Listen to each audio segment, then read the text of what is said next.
ಈಗಾಗಲೇ ನೀವು ನೋಡಿದ್ರಿ ದುರ್ಗಾಪಡೆ ಕೂಡ ಮಹಿಳಾ ಮತ್ತು ಮಕ್ಕಳ ಸಂಬಂಧ ಸಿಟಿಗೆ ಕೆಲಸ ಮಾಡ್ತಾ ಇತ್ತು. ಈಗ ಸರ್ಕಾರದ ವತಿಯಿಂದ ಈಗಾಗಲೇ ದುರ್ಗಾಪಡೆಯನ್ನ ಮಹಿಳಾ ಮತ್ತು ಮಕ್ಕಳ ಕಲ್ಯಾಣ ಇಲಾಖಾ ವತಿಯಿಂದ ಈಗಾಗಲೇ ಒಂದು ಹೊಸ ಯೋಜನೆಯನ್ನ ಮಾಡಿದ್ದಾರೆ. ಅದನ್ನ ಈಗ ಮಾನ್ಯ MP ಮೇಡಮ್ ಅವರು ಕೂಡ ಈ ದಿವಸ ಉದ್ಘಾಟನೆ ಮಾಡಿದ್ರು. ಅಕ್ಕ ಈಗ ದುರ್ಗಾಪಡೆ ಅಂದ್ರೆ ಅದು ಮೇನ್ ಆಗಿ ನಮ್ಮ ಸಿಟಿಗೆ ಸೀಮಿತ ಆಗಿರ್ತಿತ್ತು. ಈಗ ಅಕ್ಕಪಡೆ ನಮ್ಮ ಜಿಲ್ಲಾವಾರು ಇರ್ತದೆ.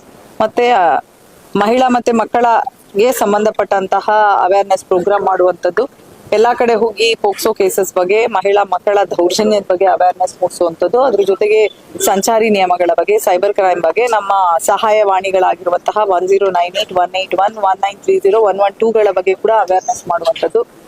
ಹೆಚ್ಚಾಗಿ ಶಾಲಾ ಕಾಲೇಜ್ಗಳಿಗೆ ವಿಸಿಟ್ ಮಾಡಿ ಮಕ್ಕಳುಗಳಿಗೆ ಕೂಡ ಇದ್ರ ಬಗ್ಗೆ ಅವೇರ್ನೆಸ್ ಮೂಡಿಸುವಂತದಂತೂ ಕೂಡ ಇದು ಜಿಲ್ಲಾವಾರು ನಾಳೆಯಿಂದ ಮಾಡ್ಬೇಕಾಗ್ತದೆ. ಇದಕ್ಕೆ ಸಂಬಂಧ ಇವತ್ತಿಂದಾನೇ ಅದಕ್ಕೆ ಸಂಬಂಧಪಟ್ಟಂತೆ ಈಗಾಗಲೇ ನಾವು 4 ಹೋಮ್ ಗಾರ್ಡ್ಸ್ ಅನ್ನು ಕೂಡ ನಿಯೋಜನೆ ಹೋಮ್ ಗಾರ್ಡ್ಸ್ ಇಂದ ಮಾಡಿದ್ದಾರೆ. ಅದು ಅವ್ರಿಗೆ ಕೂಡ ಟ್ರೈನಿಂಗ್ ಕೊಡ್ತೇವೆ. ಈಗಾಗಲೇ ನಮ್ಮಲ್ಲಿ ಯಾರು ದುರ್ಗಾಪಡೆಯಲ್ಲಿ ಕೆಲಸ ಮಾಡ್ತಾ ಇದ್ರು ಅವರೊಂದಿಗೆ ಸೇರ್ಕೊಂಡು 2 ಪಾಡಿಯಲ್ಲಿ ಈಗಾಗಲೇ ಹೇಳಿದ್ವಿ ಕೆಲಸ ಮಾಡ್ತಾರೆ.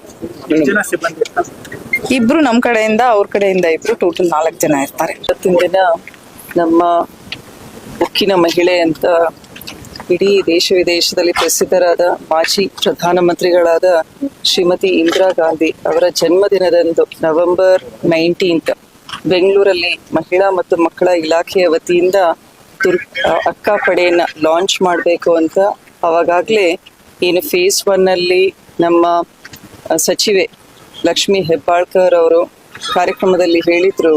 ಅದರಂತೆ ಇವತ್ತು ಫೇಸ್ 2 ನಲ್ಲಿ ದಾವಣಗೆರೆಯಲ್ಲಿ 8ನೇ ತಾರೀಕು ನಾವು ಅಕ್ಕಪಡೆಯನ್ನ ಲಾಂಚ್ ಮಾಡ್ತಾ ಇದ್ದೀವಿ.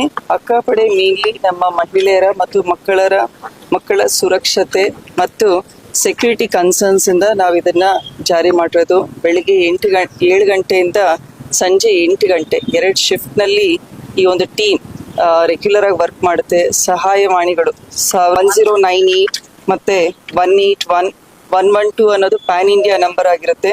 ಆಮೇಲೆ 1930 ಇದು ಸೈಬರ್ ಸೆಕ್ಯೂರಿಟಿ ರಿಲೇಟೆಡ್ ಸಹಾಯವಾಣಿ.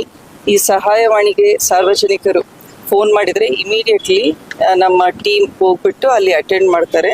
ಮತ್ತೆ ಇದರಲ್ಲಿ ಸುಮಾರು 9 ಜನದ ಒಂದು ಕಮಿಟಿಯನ್ನು ಕೂಡ ರಚನೆ ಮಾಡಿದ್ದಾರೆ. ಅದರಲ್ಲಿ ನಮ್ಮ ಜಿಲ್ಲಾ ಪೊಲೀಸ್ ಅಧಿಕಾರಿಗಳು ಮತ್ತು ಜಿಲ್ಲಾ ಮಹಿಳಾ ಮತ್ತು ಮಕ್ಕಳ ಅಭಿವೃದ್ಧಿ ಇಲಾಖೆ ಅವರು ಕೂಡ ಇದ್ದಾರೆ. ಜೊತೆಗೆ ಉಸ್ತುವಾರಿ ಸಚಿವರು ಮತ್ತು ಸಂಸದರಾಗಿ ಮತ್ತು ಎಲ್ಲ ಶಾಸಕರು ಕೂಡ ರೆಗ್ಯುಲರ್ ಆಗಿ ಅವರ ಮೀಟಿಂಗ್ಸ್ ನಲ್ಲಿ ಪಾರ್ಟಿಸಿಪೇಟ್ ಮಾಡಿ ಅವರಿಂದ ಕೂಡ ನಾವು ಎವ್ರಿ ಇಂಟರ್ಮಿಟೆಂಟ್ಲಿ ವರದಿಯನ್ನು ಕೂಡ ನಾವು ಕಲೆಕ್ಟ್ ಮಾಡ್ಕೊಳ್ತೀವಿ ರಿಪೋರ್ಟ್ಸ್ನ.